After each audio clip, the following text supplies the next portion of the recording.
এই যে মির্চা কাটতেছি, বোংরা মির্চা দুইটে রেখেছি, এই যে এখন কাটতেছি, কাটিয়ে বাজবো এই মির্চা। খাতে অনেক স্বাদ আসছে, ভাতের সাথে খাও, ইসের সাথে খাও। এই যে পেঁয়াজ রসুনও কেটে রাখিছি, কড়াই চড়াইয়ে ওই যে তেল দিছি, গরম হয়ে গেছে। আর এই তেলের মধ্যে আগে অল্প করে জিরে দিতে হবে, এক চুটকি জিরে দিয়ে দিতে হবে, তারপরে পেঁয়াজ রসুন দিতে হবে। পেঁয়াজ রসুন দিয়ে হালকা একটু ভেজে নিতে হবে, হালকা ভেজে নিয়ে তারপরে মির্চা দিতে, বোংরা মির্চাগুলো দিয়ে দিতে হবে, কাটা মির্চা। হ্যাঁ, ভাজা হয়ে গেছে, এবারে যে মির্চা দিচ্ছি এর মধ্যে, কড়ার মধ্যে। এই শিমলা মির্চার মতোই আছে, হালকা মির্চা আসছে, তো বেশি মির্চা না, একবার শিমলা মির্চা, লেকিন এর বোংরা মির্চা বলে।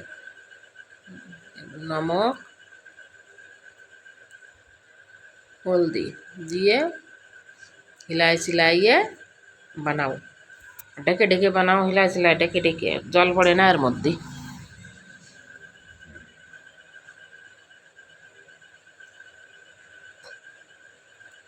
খেতে অনেক ভালো লাগে,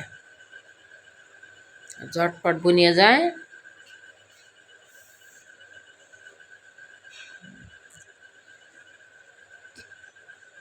দশ মিনিটের মধ্যে বনিয়ে যায়, 10 মিনিটের মধ্যে এরকম বাজিতে হবে, জল পড়ে না এতে নেম।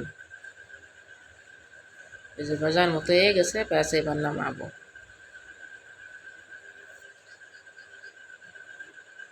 ব্যাস এই যে হয়ে গেছে, এবার কাটুরিতে নামাই দিচ্ছি।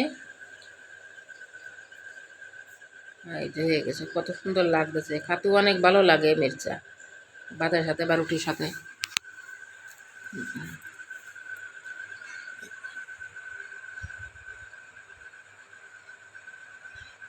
খুব ভালো দেখাচ্ছে, মির্চা, ডাল, টমেটো চাটনি আর ভাত।